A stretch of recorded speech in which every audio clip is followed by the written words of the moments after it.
இருக்கக்கூடிய அனைத்து பொதுமக்களுக்கும் என்னுடைய சிறந்தாழ்ந்த வணக்கத்தை தெரிவித்துக் கொள்கின்றேன். மணித்தோழர்களுடைய வரலாறு பற்றி சொல்லும் பொழுது திருமணவர்களே ஒரு போட்டி மாணவர்கள் ஞானப்பழம் அந்த ஞானப்பழத்தை கொண்டு வந்து கொடுப்பவர் நம்முடைய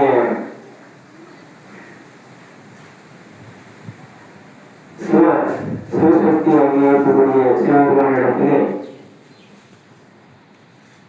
அந்த பழம் கொடுக்கப்படுகிறது. அந்த பழத்தை பார்த்து 2 பேருக்கு ஆளுக்கு பதிலாக வைத்துக் கொள்ளுங்கள் என்று சொல்லும்போது உடனே சக்தி அவர்களும் அதில் ஈடுபட்டு அப்படி இடம் கிடையாது, இந்த பழத்தை முழுமையாக சாப்பிட வேண்டும் என்று சொல்லுகிறார்கள். உடனே முருகன் ஒரு முடிவை சுற்றி வருகிறேன் என்று சொல்லி தன்னுடைய வைபவத்தை எடுத்துக்கொண்டு உலகத்தை சுற்றி செல்கின்றார்.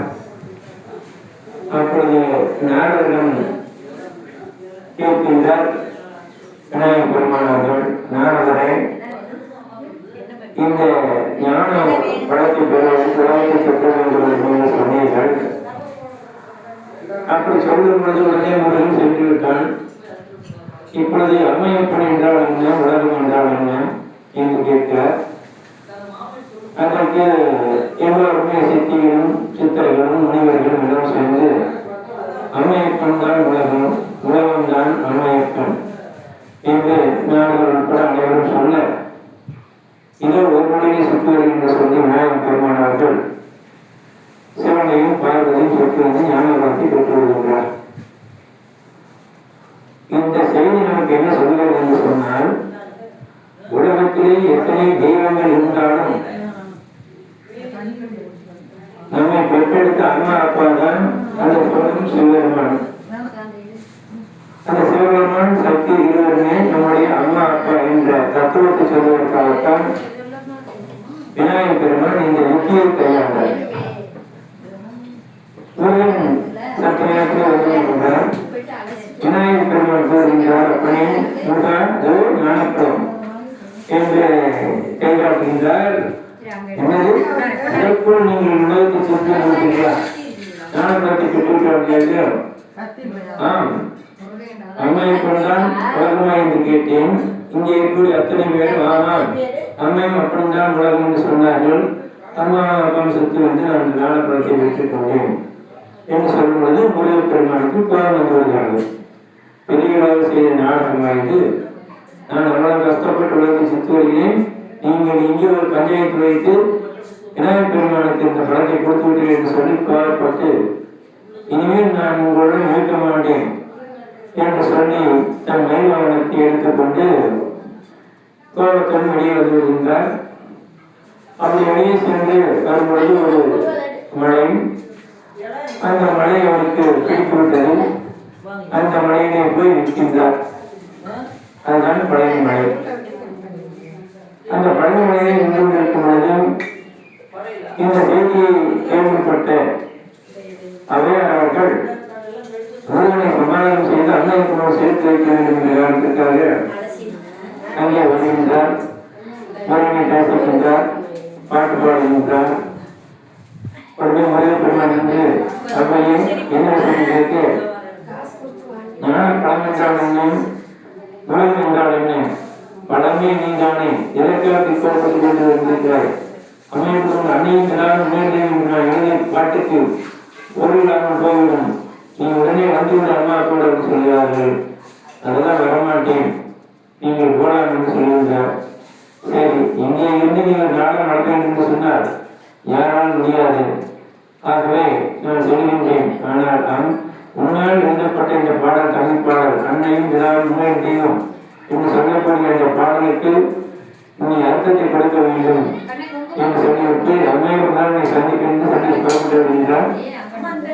அதே பண்டைய காலத்திலே இங்கே பக்கத்தில் இருக்கக்கூடிய பணிப்பாளர்களுக்கு பின்னாடி இருக்கக்கூடிய பெருமாள்களை அங்கே பெருமாள் அங்கே இருக்கின்றார். அதற்கு இந்த பக்கம் பார்க்கிறார்கள் கொல்லிமலையும் அரப்பாளீஸ்வரர் அம்மை புரண்டு அங்கே காட்சியிருக்கின்றார். அங்கே விநாயகர் பெருமானும் இருக்கின்றார். அங்கே வந்து பார்க்கும்போது சிவனும் பார்வதி விநாயகர் சித்தர்கள் கொடிமுறை தாழ்பாறையிலே அமர்ந்திருக்கின்றார்கள். அவர்கள் சிந்தனைக்கு முருகன் வந்து இந்த பணிச்சூழலில் அமர்ந்திருப்பதாக அவர்களுக்கு தெரிகிறது. உடனே என்ன செய்கின்றார்கள்? சித்தர்கள் அழைத்து அம்மாவுடைய கடுமனை வந்து காத்திருக்கிறார்கள்.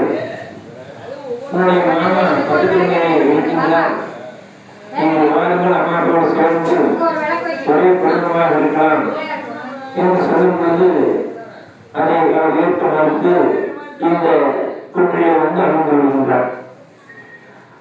அதுக்கப்புறமாக விநாயகர் பெருமான் யோசித்து நம்மால் தானே இந்த மறைவு பெருமான் தெரிந்து கொண்டார், ஆகவே நாங்களே சமாதானம் செய்துள்ளோம் என்று சொல்லி பணிமனையில இருந்து இந்த பணிச்சாலை முறையை பார்ப்பதற்காக வருகின்றார். வரும்பொழுது அந்த ஞான படத்தையும் கொண்டு வருகின்றார். ஐயா முருகா, நான் விளையாட்டுக்காக நான் இதை செய்தேன், உண்மையிலேயே உலகத்தை சுற்றி வந்த மேல்தான், அதனால் நீயே இந்த படத்தை வைத்துக் கொள் தங்கி என்று சொல்கின்றார். முருகன் வாழ்ந்து வருகின்றார். அப்பொழுது திருமணவர்கள் இருக்கிறார்கள். மாமனாகிவிட்டார்களா மாப்பிள்ள வாங்கிட்டு பழத்தை அதான் அண்ணன் ஒத்துக்கிட்டார்கள, நீ கூட சொன்னதுன்னு சொன்னதாட்டி வாங்க மாறிக்கின்றார். உடனே சிவபெருமானும் பார்வதியும் சித்தர்களும் எல்லோரும் சேர்ந்து இங்கே வருகின்றார்கள். வந்து மகனே, இந்த படம் உனக்கு சேர்ந்ததுதான், வாங்கிக்கொள், அண்ணன் தான் ஒத்துக்கொண்டானே என்று சொல்லும்போது அந்த ஞான படத்தை பெற்று இந்த மலையிலே வெற்றியாளனாக பணித்துறையை வெற்றியாளர் முருகனாக நமக்கு இங்கே காத்துக் கொண்டிருக்கிறார். அவர் சந்தோஷமாக இங்கே இருப்பவர்கள் தான் இங்கு வரக்கூடிய பக்தர்களுக்கும் அனைவருக்கும் சந்தோஷத்தையும் மகிழ்ச்சியையும் உடல் ஆரோக்கியத்தையும் தொழில் வளத்தையும் வணிக வளத்தையும் எல்லாத்திலும் திறமையும் படிப்பறிவும் சிந்தனைகளையும் செயல்களையும் நல்ல சிந்தனை நல்ல செயல்களாலும் உலகம் வளமாக இருக்கும் நலமாக இருக்கும். ஆகவே அந்த நல்ல சிந்தனையை தரக்கூடிய ஒரே பெருமானாக இந்த பணிச்சூழலை முருகன் விளங்குகின்றார். ஆக அருமை அப்பளோடு சேர்ந்து இருந்த இந்த மலை அத்தனை சித்தர்கள் வந்திருக்கக்கூடிய ஒரு அற்புதமான மலை. இந்த சிறு குன்றிலே அத்தனை சித்தருடைய பாதங்களும் பெற்றிருக்கின்றன. சிவபெருமானும் பார்வதியும் வந்து இந்த இடத்திலே வந்திருக்கிறார்கள். அவருடைய மானம் பெருமாளும் இங்கே வந்து வந்திருக்கின்றார். ஆகவே கைலாயத்திற்கு செல்ல வேண்டிய அவசியமே கிடையாது. இந்த பணிச்சூழல் முழுமை வந்து பார்த்தாலே நீங்கள் கைலாயத்துக்கு போனதாகத்தான் அர்த்தம். அப்படிப்பட்ட இந்த அற்புதமான பணிச்சூழலை முருகன் நல்ல சக்தி வாய்ந்தவராக இருக்கின்றார். இந்த முருகனை இந்த இடத்திலே வைத்து ஒரு அழகான கோவிலை கட்டுவதற்கு இங்கே இருக்கக்கூடிய சித்தர் அம்மா அவர்கள் மிக மிக கஷ்டப்பட்டு உடல் உழைப்பை கொடுத்து எந்த ஒரு ஆதரவும் இல்லாமல் இங்கே வந்து தங்கியிருந்து இங்கே இருக்கக்கூடிய மக்களை எல்லாம் சந்தித்து இந்த பணிச்சூழல் முருகனை எல்லோரும் வந்து வணங்குங்கள், எல்லோருக்கும் அவர் நின்ற பாதுகாப்பாக இருப்பார், செல்வத்தை தருவார், தொழிலை தருவார், நோய் நொடியெல்லாம் இருப்பதற்கான அனைத்து மூலங்களையும் இவற்றிலே நாம் பெற்றுக்கொள்ளலாம், அனைவரும் வாருங்கள் வாருங்கள் என்று சொல்லி ஒவ்வொரு இடத்திலும் ஒவ்வொரு சங்களாக வாங்கி இந்த மலையிலே ஒரு கோவிலை கட்டி அந்த மொழி பெருமானை தன்னுடைய மகனாக நினைத்து பாவித்து நல்ல முறையிலே இந்த கோவிலை நடத்தி கொண்டிருந்தார். எல்லோருக்கும் தேவை உணவு, பூசான் வை, அதற்காகத்தான் இத்தனை பேரும் இத்தனை விதமாக பாடுபட்டுக் கொண்டிருக்கிறார்கள். அந்த அன்னதானத்தையும் இங்கே மிக சிறப்பாக நடத்தி கொண்டிருக்கிறார்கள் என்பதை கேட்கும் பொழுது இந்த அம்மாளுக்குள்ளே இருக்கிறார் என்பதை நாம் உணர்ந்த புலம்பெற வேண்டியிருக்கிறது. அம்மா வீடு முருகன் வீடு அல்ல. ஏனென்று சொன்னால் அன்பு இருப்பிடத்தில் தான் இறைவன் இருப்பான். அன்பு எங்கெங்க இருக்கிறதோ அங்கெல்லாம் இறைவன் இருப்பான். அவன் அருள் கொடுப்பான். பணம் என்பது முக்கியமல்ல. பணம் என்பது இன்று வரும் நாளை வரும் போய்விடும். ஆனால் அருள் என்பது அப்படி அல்ல, வந்தால் போகாது. இறைவனத்தில் கிடைக்கிறது அருள் வந்தால் போகாது. ஆகவே இறைவனை நாம் அன்போடு நேசிக்க வேண்டும். நாம் என்ன கொடுக்கிறோம் என்பது அவர் விரும்புவதில்லை. தங்கம் போடலாம், வைரம் போடலாம், பூமாலை வாங்கி போடலாம், தேங்காய் உடைக்கலாம், அதை பற்றியெல்லாம் அவர் கவலை. அதை எந்த எண்ணத்திலே கொடுக்கின்றாய் என்பதுதான் முக்கியம். அன்போடு கொடுக்கின்றாயா, அல்லது ஆணவத்தோடு கொடுக்கின்றாயா, அல்லது ஆசிரியர் கொடுக்கின்றாயா என்பதையெல்லாம் பார்க்கும் பொழுது அன்பு ஒன்றுக்குத்தான் அடிமையாகிறார். வள்ளல் பெருமான் சொல்வார், அன்பே அனைத்தும் சொல்லணும்னு சொல்வார். அந்த மாதிரி அன்பு எங்கே இருக்கிறது அங்கே அன்பு ஒன்றுதான் இந்த ஊற்று. அந்த அன்புக்கு முன்பு அனைத்தும் தான் ஆர்வம் கொண்டு பூசல் அழகாக சொல்லியிருக்கிறார். அந்த மாதிரி அன்புக்கு ஆண்டவன் அடைகிறார். அந்த அன்பை எவ்வளவு நம்ம செலுத்துகின்றோமோ அந்த அளவுக்கு நமக்கு அருள் கொடுப்பார். நம்மிடம் பேசுவார், நம்மிடம் பழகுவார். நாம் என்னதான் வாழ்க்கை வாழ்ந்தாலும் எந்த வாழ்ந்தோம், எப்படி வாழ்ந்தோம், எதற்காக வாழ்கின்றோம் என்கின்ற கருத்தை நாம் இங்கே வைக்க வேண்டும். எத்தனை நாள் வாழ்ந்து என்ன பயன் என்பதை நாம் இங்கு உணர வேண்டும். அந்த பயனை உணர்வதில் தான் இந்த பக்தி. அந்த பக்தி மார்க்கத்திலே நாம் செல்லும் பொழுது, இறைவனை நாம் நினைக்கும் பொழுது நம்முடைய மரணமில்லா பெருவாழ்வு இங்கே நமக்கு கிடைக்கின்றது. அதை வள்ளல் பெருமான் அவர்களும் சொல்லியிருக்கிறார்கள், மரணமில்லா பெருவாழ்வு. அந்த மரணமில்லா பெருவாழ்வு என்று சொன்னால் என்ன என்றால்,